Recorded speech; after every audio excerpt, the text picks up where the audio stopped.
Você quer aprender a controlar pessoas sem que elas percebam?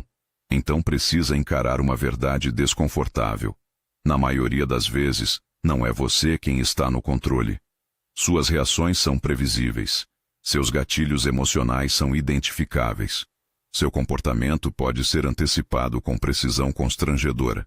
É exatamente assim que a influência silenciosa funciona. O estoicismo não ensina manipulação vulgar. Ele revela algo muito mais refinado. Como tornar-se psicologicamente impenetrável e, por consequência, estruturalmente influente. Marco Aurélio compreendia que quem domina as próprias reações elimina a principal alavanca que os outros poderiam usar contra ele. E aqui estão 7 princípios estoicos que fazem as pessoas ajustarem o próprio comportamento ao seu eixo emocional, sem perceber que houve condução. Não porque você as forçou, mas porque você se tornou impossível de desestabilizar. Influência real não é teatral, é silenciosa, previsível e estrategicamente estável. E começa onde quase ninguém quer começar, no domínio rigoroso da própria mente. Se isso fez sentido, deixa o like agora. E se inscreve no canal. Esse conteúdo foi feito para quem busca algo real, não motivação de superfície. Agora vamos ao que os estoicos sabiam sobre influência que quase ninguém explica com honestidade. Existe uma fantasia popular sobre o que significa controlar o ambiente ao redor. Nessa fantasia, controlar é uma questão de técnica. Aprender as palavras certas, usar o tom correto, construir argumentos irrefutáveis. E quem acredita nisso passa anos estudando persuasão, negociação e retórica, e ainda assim continua sendo movido por qualquer pessoa que saiba apertar os botões certos, porque a fantasia ignora o problema real. O problema real não é que você não sabe como falar com as pessoas. É que qualquer pessoa que te observe por tempo suficiente consegue prever como você vai reagir. Consegue mapear o que te irrita, o que te bajula, o que te faz recuar, o que te faz atacar. E com esse mapa nas mãos, essa pessoa tem mais controle sobre o seu comportamento do que você mesmo. Isso não é influência, é vulnerabilidade estrutural disfarçada de personalidade. Os estoicos entendiam que influência genuína não começa pela boca. Começa pela mente. Pelo trabalho interno de se tornar imprevisível nos gatilhos e consistente nos valores. Pelo desenvolvimento de uma estabilidade que não pode ser comprada por aprovação, nem abalada por crítica, nem desviada por pressão social. Quando você chega a esse ponto, algo que parece paradoxal acontece. As pessoas ao redor começam a ajustar o próprio comportamento na direção do seu eixo. Não porque você pediu, não porque você manipulou, mas porque estabilidade genuína exerce uma gravidade silenciosa que reatividade nunca consegue exercer. E o custo de não chegar lá é mais alto do que a maioria percebe. Toda vez que você reage exatamente como alguém esperava, você confirma que essa pessoa tem autoridade sobre o seu estado. Toda vez que a crítica te desequilibra da forma prevista, você demonstra que a opinião do crítico vale mais do que o seu próprio eixo interno. Toda vez que o elogio te move na direção de quem elogiou, você mostra que pode ser comprado por validação. Essas dinâmicas raramente são percebidas de forma consciente por quem as vive. Elas se acumulam como padrões. Padrões acumulados criam estruturas de relacionamento, onde outros aprenderam como movê-lo de formas específicas, às vezes com intenção deliberada, frequentemente sem intenção explícita, mas sempre com efeito real. Os 7 segredos que vêm a seguir são o mapa para sair dessa posição. E antes de entrar neles, existe algo importante que vale nomear. Nenhum deles é uma técnica que se executa. Todos são trabalhos internos que se instalam. Essa distinção vai importar ao longo de todo o vídeo. Técnica é externa. Você aprende, você aplica, você obtém resultado ou não. Se obtiver, repete. Se não obtiver, tenta outra técnica. Técnica depende de execução consciente em cada situação. O que os estoicos desenvolveram é diferente. É o tipo de trabalho que, feito com consistência ao longo do tempo, altera o modo padrão de operação. Não é algo que você faz em situações específicas. É algo que você passou a ser e que opera automaticamente porque foi instalado por repetição deliberada. A distinção importa porque define as expectativas corretas. Se você entra nos 7 segredos esperando técnicas de aplicação imediata, vai ficar frustrado. Se entra compreendendo que está recebendo um mapa de trabalho interno que produz resultados ao longo do tempo, vai reconhecer o progresso quando ele aparecer. E vai saber que o progresso real não é dramático no dia a dia, é gradual, cumulativo e visível principalmente em retrospectiva, quando você olha para uma situação que antes te desequilibrava e percebe que o desequilíbrio simplesmente não veio. Os estoicos não deixaram apenas conceitos para admirar. Deixaram um sistema completo de práticas projetadas especificamente para instalar o tipo de estabilidade que estamos descrevendo. E esse sistema foi traduzido para o cotidiano moderno, num caminho estruturado com mais de 20 módulos. Um desafio de 45 dias que instala os padrões por repetição até que se tornem o modo padrão de operação. E áudios de reprogramação mental, que trabalham camadas que a compreensão intelectual sozinha não alcança. Mais de 2.000 pessoas já percorreram esse caminho. Se o que está ouvindo faz sentido, e você quer a estrutura para transformar esses princípios em prática real de cotidiano, o link está na descrição. Mas siga aqui comigo, porque cada um dos 7 segredos tem algo concreto para te dar. O primeiro segredo é eliminar os gatilhos visíveis. Cada gatilho emocional que você tem é uma alavanca disponível para quem quiser movê-lo. Cada reação previsível é uma ferramenta que outra pessoa pode usar com ou sem consciência de que está usando.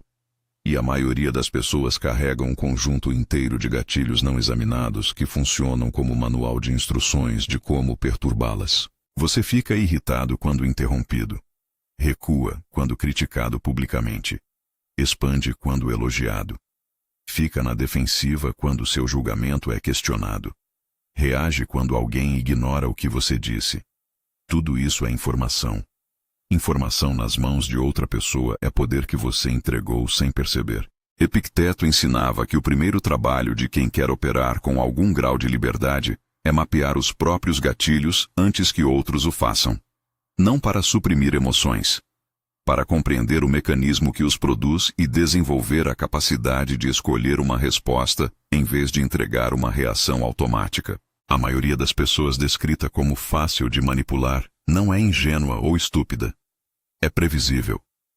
Suas reações seguem padrões tão consistentes que quem as observa aprende rapidamente o que fazer para obter o resultado desejado. O elogio produz concordância. A ameaça produz submissão. A ignorância produz esforço de reconquista de atenção. Um mapa completo para conduzir o comportamento sem que o conduzido perceba que está sendo conduzido. Homens que desenvolveram impenetrabilidade emocional rompem esses padrões, não respondendo com intensidade equivalente à provocação, mas a partir de um eixo interno que a provocação não consegue acessar. E quando você para de fornecer reações previsíveis, as pessoas ao redor perdem o manual. Precisam se relacionar com você de outra forma.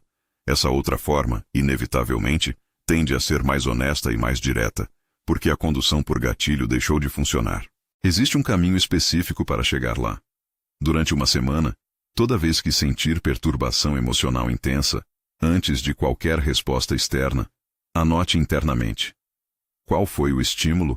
Qual foi a interpretação automática que ocorreu? E qual seria a resposta que viria do seu eixo interno, em vez do seu condicionamento? Esse exercício não elimina os gatilhos imediatamente, mas mapeia-os com uma precisão que você nunca teve porque nunca parou para olhar. E um gatilho mapeado já não opera com a mesma cegueira. Você começa a ver a mecânica antes que ela complete o ciclo. Conheci alguém que percebeu, através desse trabalho, que quase todas as suas reações intensas no ambiente profissional tinham um gatilho comum. A sensação de que seu julgamento estava sendo desconsiderado, não necessariamente desrespeitado, apenas desconsiderado. Quando identificou isso, percebeu que várias situações que havia interpretado como ataques eram simplesmente decisões tomadas, sem o nível de consulta que ele esperava. Quando o gatilho foi mapeado, a intensidade emocional que gerava caiu drasticamente. E a energia que antes ia para reagir começou a ir para agir com estratégia. A maioria das pessoas que passa por esse processo descreve um fenômeno específico. Não é que as situações ficam mais fáceis. É que o custo de atravessá-las cai drasticamente. A mesma situação que antes consumia horas de estado elevado, passa a ser processada em minutos. E esse ganho de energia, acumulado ao longo de semanas, é o que produz a sensação de que o mundo ficou mais leve. Não porque o mundo mudou, porque o mapa dos seus gatilhos foi desenhado com honestidade suficiente para que você pare de ser movido involuntariamente por eles. A maioria das pessoas que perde o sério com frequência acredita que o problema está nas situações. Que se as situações fossem diferentes, as reações seriam diferentes. Que se as pessoas ao redor mudassem, o estado interno mudaria. Essa crença é confortável porque transfere a responsabilidade para o externo. E porque é confortável, é resistente. Mesmo diante de evidências repetidas de que as situações mudam mas as reações permanecem, a crença persiste. Homens que trabalham os gatilhos com honestidade chegam a uma conclusão diferente. Percebem que os mesmos padrões de reação aparecem em situações distintas, com pessoas distintas, em contextos distintos. E quando o padrão é consistente atravessando contextos, o denominador comum não é o externo, é o interno, é o gatilho. É a interpretação automática que dispara independentemente de quem está do outro lado.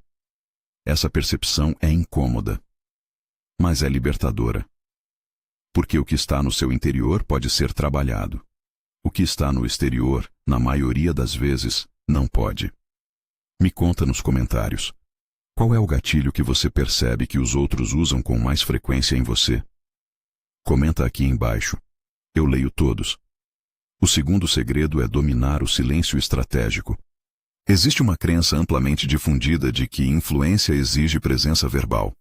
Que quem fala mais, quem articula com mais energia, quem preenche os silêncios com mais conteúdo, tem mais poder na dinâmica. É o oposto. Marco Aurélio escrevia sobre o silêncio não como ausência de comunicação, mas como comunicação de um tipo que palavras não conseguem produzir. O silêncio depois de uma provocação comunica que a provocação não encontrou o que procurava. O silêncio depois de uma pergunta difícil comunica que você considera antes de responder. O silêncio no momento em que todos esperam que você reaja comunica que você não opera segundo as expectativas alheias. Cada uma dessas formas de silêncio tem um efeito específico sobre quem está do outro lado. A maioria das pessoas preenche o silêncio por ansiedade. Não consegue tolerar a ausência de resposta verbal porque interpreta o silêncio como vácuo que precisa ser preenchido, como tensão que precisa ser aliviada. E então fala. Muitas vezes mais do que deveria. Muitas vezes mais do que é estrategicamente inteligente. O homem que aprendeu a habitar o silêncio com conforto tem uma vantagem estrutural em qualquer negociação, qualquer confronto, qualquer conversa de alta tensão. Porque enquanto o outro preenche o vácuo com informação, com justificativas, com posições que revelam o que está em jogo para ele, você observa. E observar é coletar dados que o outro não sabe que está entregando. Sêneca escreveu que a linguagem que revela menos é frequentemente a que comunica mais. Porque a palavra desnecessária dilui a autoridade da palavra necessária. O homem que fala apenas quando tem algo a dizer tem cada palavra pesada como pedra. O homem que fala continuamente tem cada palavra leve como névoa. Desenvolver tolerância ao silêncio é um exercício que pode ser praticado em qualquer conversa. A próxima vez que alguém fizer uma pergunta, pause antes de responder. Não para dramatizar, mas para realmente considerar. Você vai notar que o outro frequentemente preenche o espaço enquanto você pensa. Ele explica, elabora, acrescenta detalhes que não havia dado. Às vezes reverte posições que havia tomado. Às vezes expõe a insegurança por trás de uma postura assertiva. Tudo isso acontece no espaço que você criou simplesmente não preenchendo com fala. Existe um efeito secundário do silêncio estratégico que poucos antecipam. Quando você passa a responder deliberadamente em vez de reflexivamente, a percepção que os outros têm do peso do que você diz muda. Porque percebem que cada coisa que você diz foi considerada antes de ser dita. E coisa considerada tem um tipo de credibilidade que coisa reflexiva nunca tem, independentemente do conteúdo. Ao longo de semanas de prática, as pessoas ao redor passam a ouvir o que você diz de forma diferente. O padrão de falar com consideração cria a expectativa de que o que você diz vale a pena ouvir. E expectativa moldada pelo padrão é uma forma silenciosa de influência sobre como o conteúdo é recebido. O silêncio estratégico não é indiferença. É atenção de qualidade que não se deixa guiar pelo ritmo que o outro impõe. Existe uma dinâmica que aparece com frequência quando alguém começa a praticar o silêncio estratégico e que vale nomear porque pode ser mal interpretada. No início, as pessoas ao redor podem reagir com desconforto ao não receber resposta imediata. Podem interpretar a pausa como julgamento, como frieza, como distância. Esse desconforto é temporário. Com o tempo, quando percebem que a pausa é seguida de resposta de qualidade e não de ausência de resposta, o que foi inicialmente lido como frieza passa a ser lido como ponderação. E ponderação é percebida como respeito pela situação e pela pessoa. O desconforto inicial se transforma em credibilidade acumulada. A maioria das pessoas nunca experimenta esse efeito porque abandona a prática no estágio do desconforto inicial, quando o silêncio ainda parece artificial e quando o outro ainda está ajustando a expectativa. Quem passa por esse estágio descobre algo que não esperava. Que ficar em silêncio quando todos esperam reação é uma das formas mais eficazes de comunicar que você opera por um ritmo próprio, não pelo ritmo que o ambiente impõe. O terceiro segredo é o que os estoicos chamavam de autoridade pelo caráter, não pela performance. Existe uma distinção fundamental entre carisma e autoridade. Carisma é uma qualidade percebida que pode ser cultivada artificialmente e que funciona em contextos de baixo conhecimento mútuo. Autoridade é uma qualidade reconhecida que emerge do alinhamento consistente entre o que alguém diz e o que faz, entre o que declara valorizar e como age quando ninguém está assistindo. A maioria das pessoas que tenta exercer influência o faz pela via do carisma. Aprende a ser mais assertiva, mais expressiva, mais presente, e funciona por um tempo em ambientes onde ninguém a conhece profundamente. Mas conforme as pessoas ao redor acumulam observações, a distância entre a performance e o caráter real começa a aparecer. E quando aparece, a influência colapsa de uma forma que nenhuma técnica de recuperação de imagem consegue reverter completamente. Porque a desconfiança opera de forma assimétrica. Leva muito mais tempo para construir confiança do que para perdê-la. Marco Aurélio registrou nas Meditações algo que serve como princípio operativo para a vida inteira. Ele se perguntava regularmente se suas ações do dia correspondiam aos valores que declarava ter. Não como performance de virtude para a audiência externa, como auditoria interna honesta, porque entendia que a única influência que dura é aquela construída sobre a percepção correta de quem você realmente é. Isso acontece porque pessoas são detectoras sofisticadas de incongruência, não necessariamente de forma consciente ou articulada, mas sentem quando o que alguém projeta não corresponde ao que é. Essa percepção, mesmo quando não nomeada, cria resistência que opera num nível mais profundo do que palavras e que nenhuma técnica de comunicação consegue superar. O homem que construiu o alinhamento real entre caráter e comportamento não precisa gerenciar impressões porque a impressão que cria é consequência direta de quem ele é.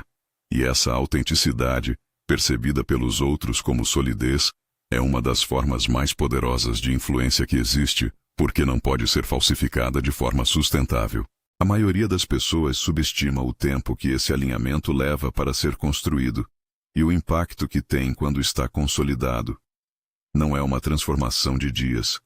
É um acúmulo de escolhas consistentes ao longo de semanas, meses, anos. Cada vez que você age segundo seus valores quando seria mais fácil ceder, deposita uma camada nesse alinhamento. E as pessoas ao redor percebem o depósito, mesmo sem articular o que percebem. Existe também o efeito oposto que vale nomear porque é comum. Cada vez que você age de forma inconsistente com os valores que declara, retira uma camada desse alinhamento. Uma retirada não destrói o que foi construído. Retiradas repetidas destroem. E o custo de reconstruir é maior do que o custo de manter, porque a ação de recuperação precisa ser mais visível, mais consistente e mais sustentada do que a ação original que gerou a inconsistência. O homem que não precisa reconstruir porque nunca precisou destruir tem uma vantagem composta que se acumula ao longo do tempo. Invisível de perto, decisiva no longo prazo, determinante nos momentos em que sua autoridade é testada. Existe algo que vale nomear aqui porque raramente é dito. Autoridade pelo caráter não é uma qualidade que se declara, é uma qualidade que se descobre quando você está sob pressão. Qualquer pessoa pode manter alinhamento entre valores e comportamento quando o dia está tranquilo, quando não há custo em agir segundo o que declara valorizar. O alinhamento real se revela quando há custo, quando agir segundo o valor custa algo concreto. Quando seria mais fácil, mais conveniente, mais lucrativo fazer diferente. Nesses momentos de custo real, o caráter se revela pelo que é ou pelo que não é. E as pessoas ao redor percebem esses momentos com uma precisão que as circunstâncias comuns não produzem. Porque em circunstâncias de pressão, a atenção está aguçada. A observação é mais cuidadosa. O que é visto fica gravado com mais profundidade do que o que é visto em dias ordinários. Marco Aurélio entendia isso como o teste real do trabalho interno. As meditações, que eram registros privados escritos para si mesmo sem audiência externa, estão cheias de momentos em que ele verifica se agiu segundo os valores que declarava ou se cedeu à conveniência. Não como penitência, como calibração honesta de onde estava o alinhamento e onde havia gaps que precisavam ser fechados. O que distingue esse processo de autocrítica destrutiva é a ausência de julgamento sobre o que é encontrado. Você não encontra um gap e conclui que é uma pessoa horrível. Você encontra um gap e o vê como informação sobre onde o trabalho ainda precisa acontecer. Essa postura, examinador sem juiz, é o que permite que o processo continue ao longo do tempo sem se tornar insustentável. Isso ainda está fazendo sentido? Deixa o like se você chegou até o terceiro segredo acompanhando. O quarto segredo é tornar-se difícil de comprar e difícil de intimidar. Existe uma estrutura de influência que opera sobre dois vetores opostos, aprovação e ameaça. Aprovação funciona assim. Se você me der o que quero, eu te elogio, te incluo, te valido. Ameaça funciona assim. Se você não fizer o que quero, eu te excluo, te critico, te retiro o reconhecimento. A maioria das pessoas é vulnerável em algum grau nos dois vetores. Você pode não ser comprado por dinheiro, mas pode ser comprado por pertencimento, por reconhecimento público, por afeto. Pode não ser intimidado por gritos, mas pode ser intimidado por rejeição silenciosa, por julgamento implícito, por exclusão de um grupo que importa. E quem mapeou suas vulnerabilidades específicas nesses dois vetores tem uma influência assimétrica sobre você que independe de qualquer virtude ou competência que esse alguém tenha. Ele não precisa ser mais inteligente ou mais capaz. Só precisa saber o que te compra e o que te amedronta. Os estoicos chamavam essa vulnerabilidade de escravidão às opiniões alheias. Epicteto, que foi literalmente escravo e desenvolveu uma filosofia de liberdade interior dentro dessa condição extrema, ensinava que o homem que precisa de aprovação para se sentir estável já transferiu sua autonomia para quem pode ou não dar essa aprovação, e que o homem que teme julgamento já transferiu poder de decisão sobre seu estado para quem pode ou não julgar. A prática de se tornar gradualmente indiferente à aprovação e ao julgamento não é cinismo. É recuperação de autonomia. Você não para de perceber o que os outros pensam. Você para de precisar que pensem algo específico para se sentir inteiro. E quando isso acontece, as ferramentas de influência que dependem de compra ou intimidação perdem eficácia. Não há mais o que comprar, e não há o que intimide da forma esperada. A pessoa que tentava operar por esses vetores precisa, se quiser continuar na relação, encontrar uma forma mais genuína de engajamento. Existe um processo de transição nesse trabalho que vale descrever porque a maioria não espera por ele. No início, quando você começa a desenvolver indiferença ao julgamento alheio, algumas relações ficam desconfortáveis. Pessoas acostumadas a manejar por aprovação ou ameaça percebem que as ferramentas deixaram de funcionar e frequentemente intensificam o esforço antes de desistir. É um período que pode parecer que o trabalho interno está piorando as dinâmicas. Na realidade, está revelando a natureza real dessas dinâmicas. As relações que sobrevivem à transição ficam mais honestas, porque a camada de manejo foi removida. O que resta é o que havia de real. A maioria das pessoas que nunca fez esse trabalho opera dentro de uma estrutura de relacionamentos onde uma parcela significativa das interações é mediada por manejo, pela sua parte e pela parte dos outros, sem que ninguém perceba conscientemente o que está acontecendo. Há uma dança de aprovação e ameaça implícitas, que todos participam porque é o padrão aprendido de como relações humanas funcionam. Quando você começa a sair dessa dança, você se torna um elemento que não se encaixa mais no padrão esperado.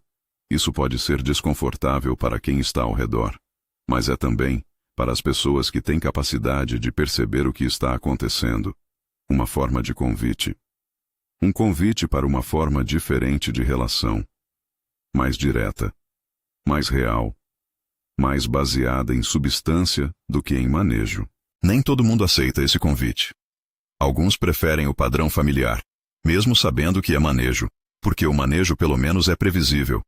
Mas os que aceitam trazem para a relação uma qualidade de engajamento que não seria possível enquanto o manejo estava no centro. Você já percebeu alguém tentando te comprar com aprovação ou te mover com ameaça implícita? Me conta nos comentários como você lidou com isso.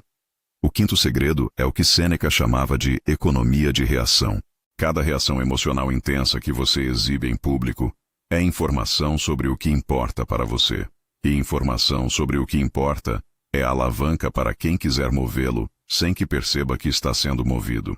Quando você demonstra entusiasmo excessivo por algo, sinaliza que aquilo pode ser usado como incentivo. Quando demonstra irritação intensa por algo, sinaliza que aquilo pode ser usado como pressão. Quando demonstra ansiedade por aprovação, sinaliza que a aprovação pode ser usada como moeda de troca. Sêneca escrevia que o sábio não é aquele que não sente, é aquele que cuida do que exibe. Não por falsidade. Por consciência de que a exposição desnecessária de estados internos reduz o espaço de manobra em qualquer dinâmica relacional. A maioria das pessoas pensa em comunicação emocional como algo que deve ser maximizado para autenticidade, e há contextos onde isso é verdade, onde a abertura emocional é a escolha certa, mas em contextos de negociação, de dinâmicas de poder, de relações onde alguém pode usar suas vulnerabilidades, a economia de reação é uma forma de proteção estratégica que não exige falsidade. Exige consciência sobre o que você escolhe exibir, para quem, quando e com que intensidade. O homem que aprende isso para de ser completamente legível. E um homem que não é completamente legível, que não reage de forma totalmente previsível, porque age a partir de princípios internos em vez de estímulos externos, exerce uma forma de autoridade apenas por sua imprevisibilidade principiada. As pessoas ao redor não sabem exatamente como ele vai reagir, mas sabem que vai ser a partir de algo coerente e não facilmente manipulável. Essa percepção muda a qualidade de como se relacionam com ele. Criam mais cuidado na comunicação. Pensam antes de tentar manobrar. Passam a operar com ele de forma mais direta porque percebem que as rotas indiretas não produzem o resultado esperado. Existe uma confusão frequente aqui que vale esclarecer. Economia de reação não significa inexpressividade. Não é rosto neutro em todas as situações. Num ambiente de alta confiança, com pessoas que demonstraram merecer acesso ao seu interior, expressividade completa é relação. Num ambiente de dinâmicas de poder, com pessoas cujas intenções não estão completamente claras, a mesma expressividade é exposição. O erro não é ser expressivo, é ser igualmente expressivo em todos os contextos, independentemente da confiança estabelecida. Sêneca era explícito sobre isso. O sábio calibra a abertura ao grau de confiança da relação. Não por desconfiança paranoica, por precisão sobre onde a abertura fortalece a relação e onde cria vulnerabilidade desnecessária. A consequência de longo prazo da economia de reação vai além das dinâmicas individuais. Pessoas que operam com essa consciência desenvolvem ao longo do tempo uma qualidade de presença que os outros percebem sem conseguir nomear. É a presença de quem não está sendo movido pelo barômetro de aprovação social a cada momento. De quem não está monitorando continuamente como está sendo recebido e ajustando o comportamento em tempo real em função disso. De quem está, simplesmente, presente para o que está diante dele e não para o que os outros pensam do que está diante dele. Essa qualidade de presença é rara. E o que é raro tende a ser valorizado, mesmo quando não se compreende exatamente o que está sendo valorizado. As pessoas são atraídas por quem parece não precisar de nada delas, não no sentido de indiferença, mas no sentido de completude. E completude genuína, por menor que seja, comunica algo que nenhum esforço de imagem consegue simular, que há algo real por trás. Se você ainda não se inscreveu no canal, faz isso agora e ativa o sininho. O sexto segredo é o que os estoicos chamavam de presença sem dependência. Existe uma diferença entre estar presente numa conversa e precisar daquela conversa para se sentir bem. Entre estar envolvido numa relação e depender daquela relação para sua estabilidade interna.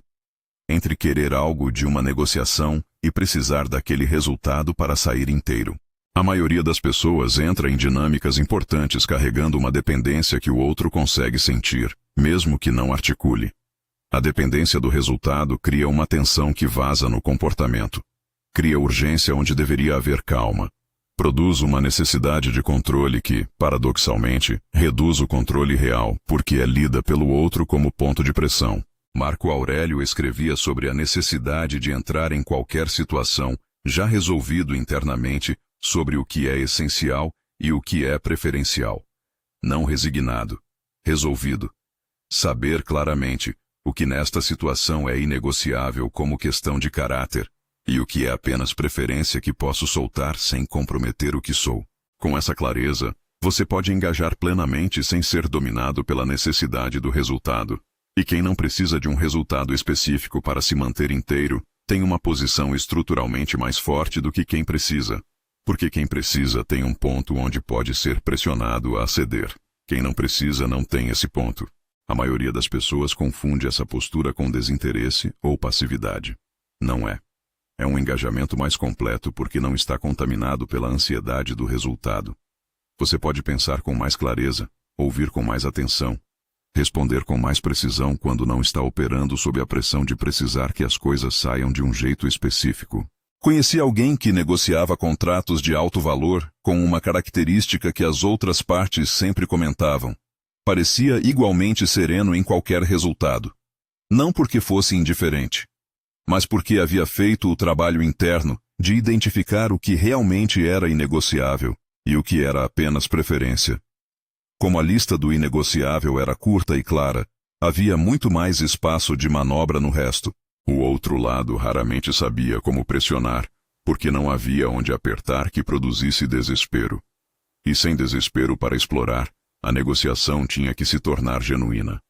Os acordos chegavam por uma via mais sólida, mais duradoura e mais satisfatória para as duas partes do que o que viria de uma posição de necessidade. A prática não começa nas situações de alto risco. Começa nas situações de baixo risco, onde o custo de praticar a postura de não necessidade é pequeno.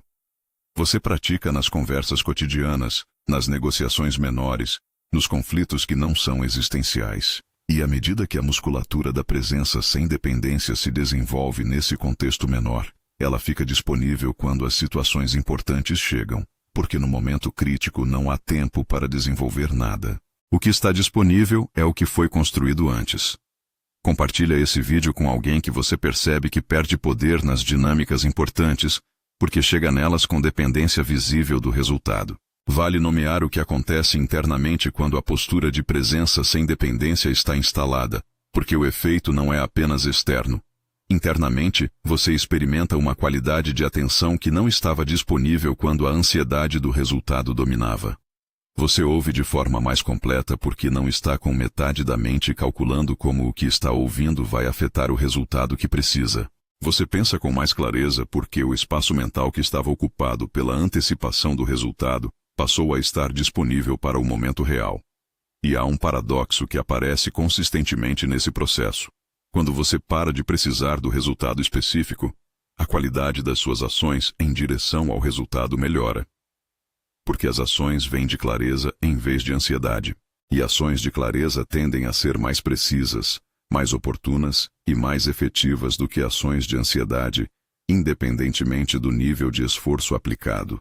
O sétimo segredo é o que Marco Aurélio chamava de liderança pelo exemplo silencioso. A forma mais sofisticada de influência que os estoicos descrevem não é persuasão verbal, não é negociação, não é sequer comunicação no sentido convencional. É modelagem comportamental. O ser humano é profundamente mimético. Copia comportamentos ao redor, especialmente de pessoas que percebe como estáveis, competentes e dignas de respeito.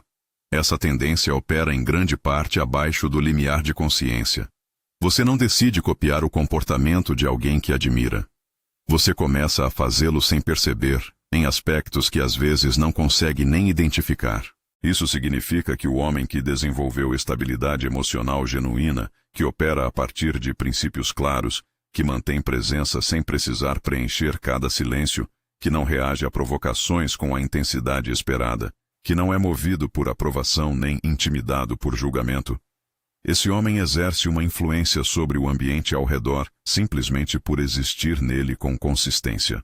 As pessoas próximas a ele começam gradualmente a ajustar o próprio comportamento. Não porque foram persuadidas, não porque foram instruídas ou pressionadas, mas porque a presença de alguém que opera de forma diferente cria um ponto de referência ao qual o comportamento circundante tende a se calibrar. Marco Aurélio liderava um exército, uma corte, um império.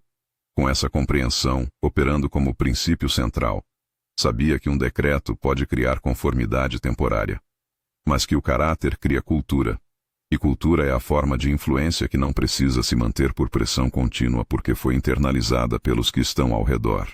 Isso é o que os estoicos chamavam de autoridade sem necessidade de autoridade. Você não precisa de título, de posição hierárquica, de reconhecimento formal para exercer essa forma de influência. Precisa de consistência real ao longo do tempo. E consistência real, exibida com regularidade suficiente para ser percebida, produz um tipo de influência que poucos conseguem imitar, porque poucos fazem o trabalho interno que a produz. A maioria das pessoas que chega a esse ponto descreve uma transformação específica nas dinâmicas ao redor. As pessoas param de tentar manejar e começam a tentar entender. Param de buscar os gatilhos e começam a buscar a conversa real. Param de operar pela via da performance e passam a operar pela via da substância, porque percebem, sem necessariamente articular, que com essa pessoa a via da substância é a única que funciona. Existe também um efeito que vai além das relações individuais. O homem que opera com consistência suficiente começa a influenciar a cultura dos ambientes em que está, não necessariamente de forma consciente ou intencional, mas porque os padrões que exibe ao longo do tempo se tornam um ponto de referência para as pessoas ao redor, que gradualmente calibram o próprio comportamento em direção a esse ponto. Marco Aurélio via isso como uma responsabilidade implícita do caráter. Sabia que o comportamento de quem tem algum grau de visibilidade num grupo inevitavelmente modela o comportamento do grupo. Por isso, o trabalho interno não era apenas pessoal. Era, pelo efeito que produzia, uma forma de serviço. O homem que se torna mais estável não apenas se beneficia dessa estabilidade, contribui para a estabilidade do campo ao redor. E essa influência sobre o campo, essa capacidade de elevar o tom das dinâmicas ao redor apenas por consistência de caráter, é talvez a forma mais sofisticada e mais duradoura de influência que os estoicos descrevem. Existe uma forma prática de perceber se esse princípio está operando na sua vida. Observe o que acontece com o comportamento das pessoas mais próximas a você, nos períodos em que você mantém maior consistência interna. Observe se há diferença na qualidade das conversas, na honestidade com que as pessoas se comunicam, na frequência com que tentativas de manejo aparecem ou diminuem. Esse é o termômetro real do sétimo segredo em ação. Não é uma observação de dias, é de semanas e meses. Mas quando o padrão fica visível, é um dos pontos mais claros de confirmação de que o caminho tem direção. Deixa o like se você chegou até o sétimo segredo acompanhando tudo o que foi dito. Agora vale dizer algo que une os 7 segredos e que a maioria das pessoas não quer ouvir.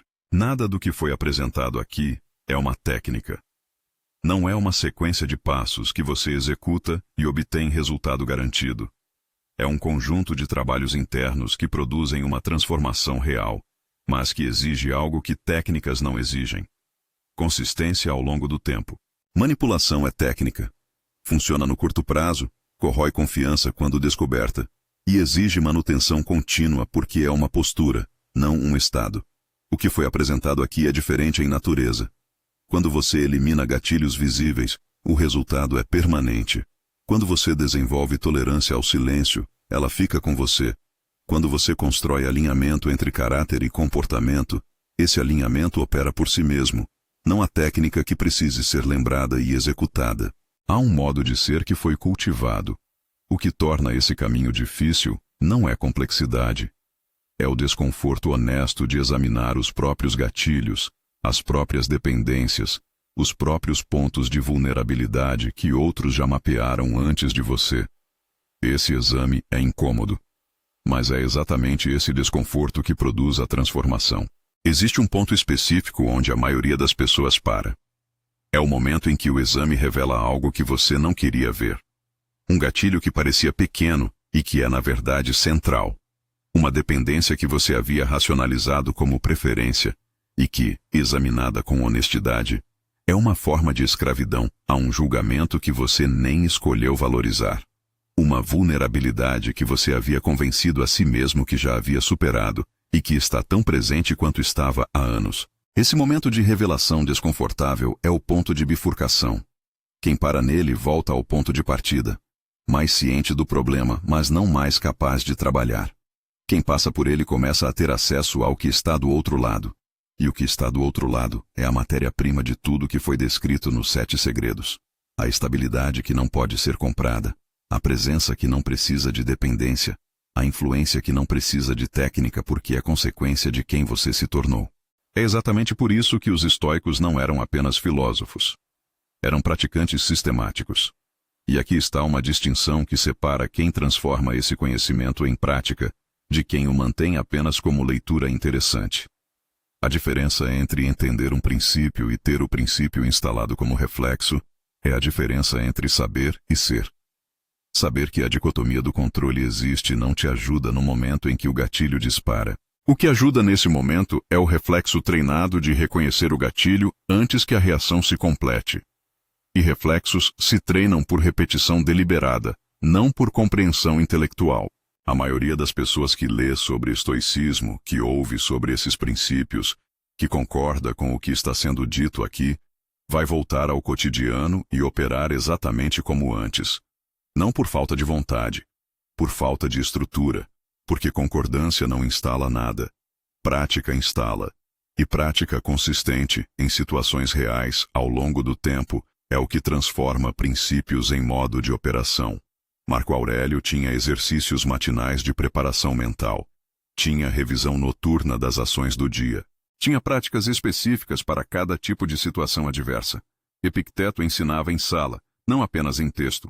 Sêneca escrevia cartas que eram, na prática, relatórios das suas próprias tentativas de aplicar o que pregava. Eles tinham estrutura. E sem estrutura, intenção é apenas intenção.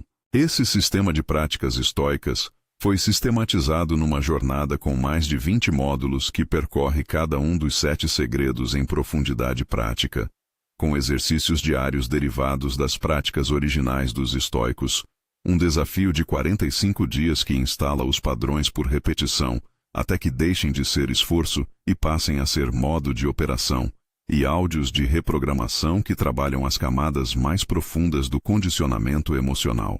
Mais de 2.000 pessoas já percorreram esse caminho e descrevem a mesma transformação. Não é que aprenderam a controlar os outros, é que pararam de ser controláveis. E nesse ponto, a influência chegou como consequência natural do que se tornaram. O link está na descrição. Qual dos 7 segredos revelou a vulnerabilidade que você menos queria enxergar em si mesmo? Me conta nos comentários. Eu leio todos. Compartilha esse vídeo com alguém que confunde influência com manipulação. Esse conteúdo pode mudar o que essa pessoa entende sobre o que é poder real. Inscreva-se no canal se ainda não fez isso. Em alguns segundos vai aparecer um vídeo na tela que aprofunda o que você acabou de ouvir. Ele é o próximo passo dessa jornada. Não ignore. Influência real não começa pela boca. Começa pela mente. Pelo trabalho que ninguém vê. Pela consistência que todos sentem. Pelo eixo interno que nenhuma pressão consegue deslocar. E existe uma consequência de longo prazo desse trabalho que raramente é mencionada. O homem que percorre esse caminho com consistência não apenas muda as dinâmicas ao redor. Muda a relação que tem consigo mesmo. Porque cada gatilho que você examina e trabalha com honestidade é uma evidência depositada na sua própria percepção de que você tem autoridade sobre o seu interior. Cada vez que você atravessa uma situação difícil sem ser movido pelo gatilho, sem ser comprado pela aprovação, sem ser intimidado pela ameaça, você deposita uma prova de capacidade que nenhum elogio externo consegue produzir. Porque vem de dentro, vem do que você viu de si mesmo em ação. Esse eixo não é dado. É construído. Uma escolha de cada vez. Um princípio de cada vez. Um dia de cada vez. Lembra do que foi dito no começo deste vídeo? Que na maioria das vezes, não é você quem está no controle. Que suas reações são previsíveis, seus gatilhos identificáveis, seu comportamento antecipável com precisão constrangedora. Tudo que foi apresentado ao longo deste vídeo foi construído em direção à mesma inversão. De alguém cujo comportamento é mapeado pelos outros para alguém cujo eixo interno não pode ser mapeado, porque não depende de estímulos externos para operar. Essa inversão não acontece de uma vez. Não acontece por leitura ou por compreensão. Acontece pelo acúmulo de trabalho interno ao longo do tempo. Cada gatilho examinado. Cada silêncio habitado com conforto. Cada ação que correspondeu ao caráter declarado. Cada momento de indiferença genuína ao julgamento que tentou mover. Cada negociação onde você esteve presente sem depender do resultado. Cada situação onde você modelou pelo exemplo o que pregava em palavras. O resultado final de tudo isso não é poder sobre outros. É ausência de poder dos outros sobre você. E dessa ausência, como consequência natural e não buscada, emerge uma forma de influência que as técnicas nunca conseguem produzir, porque a influência que técnicas produzem depende de execução contínua. A que estamos descrevendo depende apenas de continuar sendo o que você se tornou. Agora, depende de você.